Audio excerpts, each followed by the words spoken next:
آج کل ایک دوسرے کے دل کو دکھانا ہم ایک عام بات سمجھتے ہیں. کیا سمجھتے ہیں؟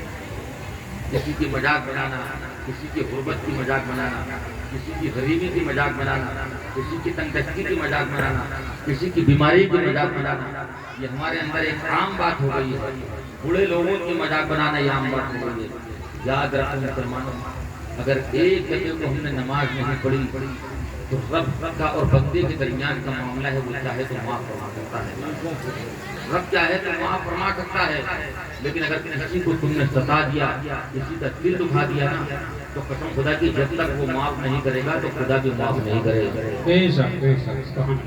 جب تک وہ معاف نہیں کرے گا نا، جب تک اس سے معافی نہیں مانگ لو گے، اور اگر اس نے معاف نہیں کیا تو خدا بھی معاف نہیں کرے گا. مسلمان کے دل کو دکھانا حرام ہے. ہم زنا کوئی حرام سمجھتے ہیں، دل کوئی حرام سمجھتے ہیں، سمجھے، شراب کوئی حرام سمجھتے ہیں، لیکن مومن کے دل کو دکھانا یہ بھی کیا ہے؟ حرام ہے.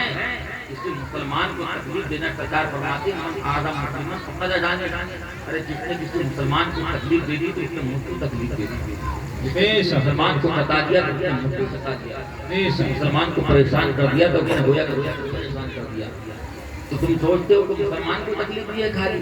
ارے اس کو نہیں بلکہ تم مصطفیٰ کو تکلیف دی ہے. اور تکلیف تو کسی کو بھی دینا چاہیے، بلا وجہ میں کسی کو تکلیف دینا جائز نہیں. ارے تمہاری پہچان تمہارے اخلاق سے ہونا چاہیے، سمجھے. اب یہ بتانے کی ضرورت نہیں ہے کہ میں یہ ہوں، میں یہ ہوں، میں یہ فلاں ہوں، بلکہ ہماری پہچان تو ہمارے اخلاق کرائے گی، ہمارے کردار ہماری پہچان کرائے گی، ہمارے چال ہماری پہچان کرائے گی، ہماری گفتگو ہماری پہچان کرائے گی. آج کل لوگ بلا وجہ گناہ خریدتے رہتے ہیں، اپنی زبان سے بلا وجہ گالی دیتے ہیں. میرے بھائی، اگر آپ گھر میں دن بھر میں 10 گالیاں دیتے تو کتنا بڑا گناہ پڑے گا. اگر ان گالیوں کو نہ کیا ہم نے تو کوئی یہ کہہ دے گا کہ تم نے گالی کیوں نہیں دی. ارے کوئی یہ کہہ دے گا کہ تم نے کیوں گالی نہیں دی. یا جھوٹ نہیں بولا تو کوئی یہ کہہ دے گا کہ تم نے جھوٹ کیوں نہیں بولا. یا تم کو موت یاد نہیں آتی ہے؟ یا تم کو معلوم نہیں ہے کہ ہم کو موت کی کیفیت یہ ہے کہ اگر سجدے میں چلے جائیں تو پتہ نہیں کہ سجدے سے سر اٹھے گا کہ نہیں اٹھے گا. آج انسان کھڑے کھڑے مر رہا ہے، کھڑے کھڑے مر رہا ہے. یہ ضروری نہیں ہے کہ بستر پر ہی موت آئے گی. 2-4 مہینے بستر پر لیٹا رہے گا، بیمار ہوگا جب بھی موت آئے گی. ارے آج تو انسان چلتے چلتے مر رہا ہے. بیماریاں ایسی ہو گئی ہیں کہ خطرناک بیماری ہو گئی ہے. اگر کسی کو چھوٹی سی بیماری لگ جائے تو لے کر ہی جاتی ہے. اور کچھ بیماریاں تو ایسی ہیں کہ فوراً انسان دنیا سے چلا جاتا ہے. یہ ہارٹ کی بیماری ایسی ہے کہ ذرا کی دیر میں چٹپٹ انسان کا کام ہو جاتا ہے. تو لوگوں، اللہ نے ہم کو مسلمان بنایا ہے. ہر وقت اپنی نگاہوں کے سامنے موت کو رکھا. ہر وقت جب کوئی غلط کام کا ارادہ بنے کرے یہ سوچ لے کر وہ مرنا ہے. کسی کا دل دکھانے کا ارادہ بنے تو سوچ لو یار مرنا ہے. کبھی غلط کام کی طرف قدم جائے تو سوچ لو مرنا ہے. کبھی کیا ہے شیطان کسی غلط کام پر ابھارے تو سوچ لو یار مرنا ہے.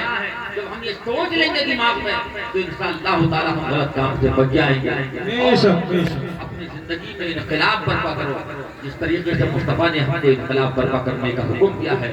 دعا ہے بارگاہ خداوندی میں اللہ تبارک و تعالی ہم تمام کو زیادہ سے زیادہ نیک عمل کرنے کی توفیق عطا فرمائے. اور تمام کی گفتگو کو اور جن نوجوانوں نے، جن اراکین کمیٹی نے، اور خاص طور پر ہمارے امام صاحب کی محنت اور آپ لوگوں کا ساتھ، اور جتنی ہمارے ماں اور بہنوں نے اور ان بچوں نے مل کر اس پروگرام کو کامیاب بنایا، میں سب کو دعائیں دے کر جا رہا ہوں کہ اللہ تبارک و تعالیٰ سب کو بیماریوں سے محفوظ اور معمون فرمائے. آمین ثم آمین.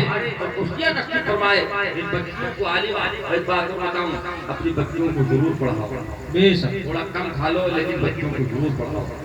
سمجھے، آج کے دور میں اگر کامیابی مل سکتی ہے تو صرف پڑھائی لکھائی سے. سبحان اللہ. میرے 5 بیٹے ہیں، میں بہت بڑا طاقتور ہوں، میں کامیاب ہوں. نہیں، تم کامیاب نہیں ہو. کامیاب وہ انسان ہے کہ جس نے اپنے بچوں کو پڑھا لیا. کامیاب وہ انسان ہے آج کے دور میں نہیں، ہر دور میں انسان کی سب سے بڑی کامیابی پڑھنا اور لکھنا ہے. بغیر پڑھے لکھے انسان کی کوئی اہمیت نہیں ہے. ریلوے اسٹیشن پہ چلا جائے، سامنے سے ٹرین نکل جاتی ہے، پتہ نہیں چلتا کہ ٹرین کب نکل گئی ہے. حالات ایسے ہوتے چلے جا رہے ہیں. اپنے بچوں کو ضرور پڑھاؤ اور دینی تعلیم دو، اور ایسے اسکولوں میں پڑھاؤ بچوں کو کہ جن اسکول کے اندر صرف بچیاں ہی پڑھتی ہیں. جن اسکولوں کے اندر بچے لڑکے، نوجوان لڑکے پڑھتے ہیں، ان میں کبھی اپنی بچیوں کو مت پڑھانا. سمجھے؟ کیونکہ آج کل آپ ماحول دیکھ رہے ہوں گے کہ ہندوستان میں کیا ماحول بنا ہوا ہے.